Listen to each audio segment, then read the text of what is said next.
हिंदुओं को एकजुट हो जाना चाहिए और हिंदुओं की संख्या अधिक चाहिए बढ़ाना, तभी ऐसे कट्टरपंथी जिहादियों से बदला हम ले सकेंगे।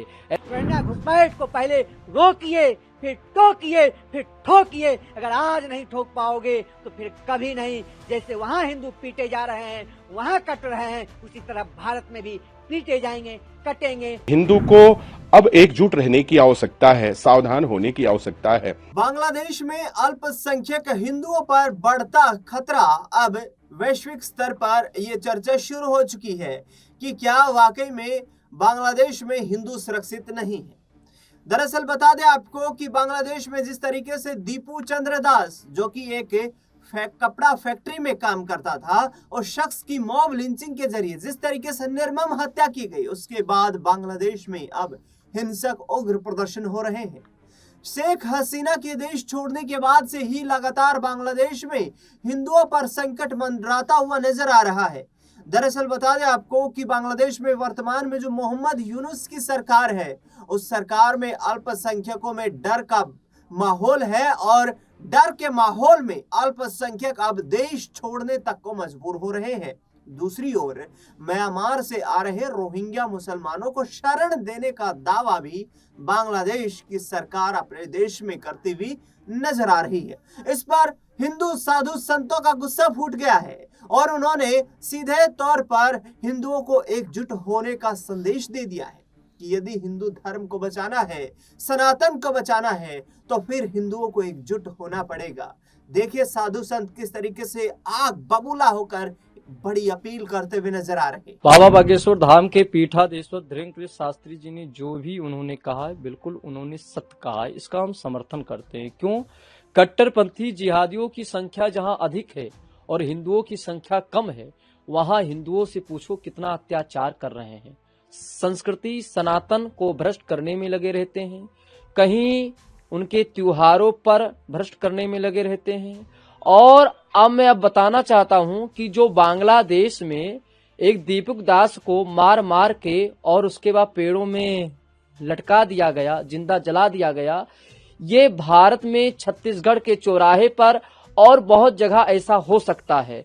अगर हिंदू एकजुट नहीं होगा, हिंदुओं में एकता नहीं होगा, तो ऐसी स्थिति आ सकता है। इसीलिए सभी संस्कृति और सभी सनातनियों से कहना है कि हिंदुओं को एकजुट हो जाना चाहिए और हिंदुओं की संख्या अधिक चाहिए बढ़ाना, तभी ऐसे कट्टरपंथी जिहादियों से बदला हम ले सकेंगे। ऐसे कट्टरपंथी जिहादियों के कुरानों में लिखा रहता है कि जो गैर हिंदू है उसको पकड़ो, उसके आस्था पर चोट पहुंचाओ, उसको मारो, उसको काटो, जो उनके देवी देवता हैं उन पर आस्था पर चोट पहुंचाओ। ऐसे कट्टरपंथी जिहादी करते हैं। बाबा बागेश्वर धाम के पीठाधीश्वर धीरेन्द्र शास्त्री के बयान का समर्थन करते हैं। बिल्कुल उन्होंने सत्य कहा, इसीलिए हम सत्य कहते हैं। निश्चित रूप से पूज्य बागेश्वर धाम के जो सरकार ने कहा है वह 100% सही कहा है। वो समय दूर नहीं है जिस तरह बांग्लादेश में एक दलित व्यक्ति को पीटा जाता है, मारा जाता है, उसको जिंदा जलाया जाता है, उसके घर परिवार को पीटा जा रहा है, और एक व्यक्ति के कारण, जोगिंदर मंडल के कारण, जिन्होंने जो है अपनी सत्ता और अपनी जो है पद प्रतिष्ठा पाने के लिए लाखों हिंदुओं को जो है प्राण जो है लेने का काम किया है। मैं पूछना चाहता हूं, देश में रहने वाले जय भीम बोलने वाले रावण वो कहाँ हैं? सेकुलरिज्म पाठ पढ़ने वाले वो लोग कहाँ हैं?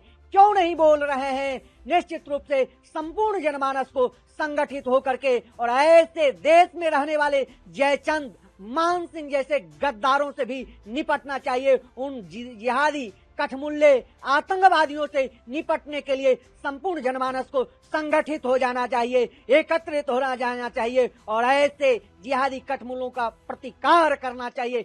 देश ने किसी भी रोहिंग्या घुसपैठ को पहले रोकिए, फिर टोकिए, फिर ठोकिए। अगर आज नहीं ठोक पाओगे तो फिर कभी नहीं। जैसे वहाँ हिंदू पीटे जा रहे हैं, वहाँ कट रहे हैं, उसी तरह भारत में भी पीटे जाएंगे, कटेंगे और वो प्रताड़ित होंगे। निश्चित रूप से पूज्य बागेश्वर धाम जी के जो है वचनों से समर्थन करता हूँ, सहमत हूँ। संपूर्ण जनमानस को इन विचारधारा को अंगीकार करना चाहिए और किसी भी देश में अराजकता के खिलाफ आप संगठित होकर के, एकत्रित होकर के उसका प्रतिकार करिए, उसको ईंट का जवाब पत्थर से देने का काम करिए, नहीं तो फिर कटिएगा, कोई बचा नहीं सकता। निश्चित रूप से यह एक संकेत है, एक यह आगाह है, यह कि आगाज है कि अभी दुनिया ने देखा सोशल मीडिया प्लेटफॉर्म के माध्यम से कि अमानवीय कृत्य, इतना बड़ा अपराध जो इतिहास में कभी नहीं हुआ।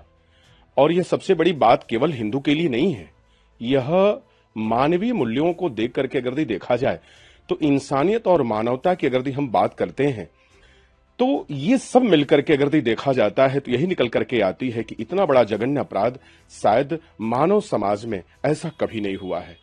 और हम सभी मिलकर के उसका खंडन और भर्त्सना करते हैं, जो ऐसे कट्टरपंथी विचारधारा के ऐसे लोग जो मनुष्य होकर के भी मनुष्यत्व को अंगीकार नहीं कर रहे हैं। क्या कहा जा सकता है, यह कहीं ना कहीं यह संकेत करता है कि हिंदू को अब एकजुट रहने की आवश्यकता है, सावधान होने की आवश्यकता है।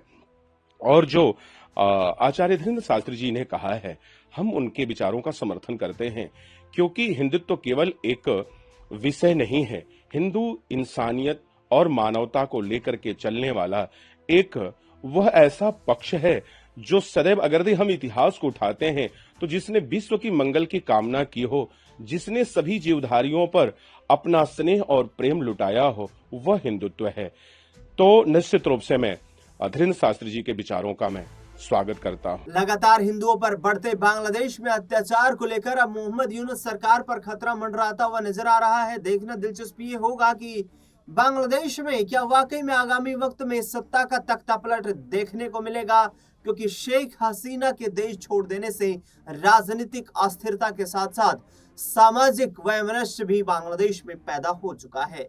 इस खास रिपोर्ट में फिलहाल इतना ही। बांग्लादेश में हो रही घटनाओं पर आपकी राय प्रतिक्रिया क्या है वो हमें कमेंट बॉक्स में जरूर बताएं और हमारे चैनल को सब्सक्राइब करना बिल्कुल भी ना भूलें।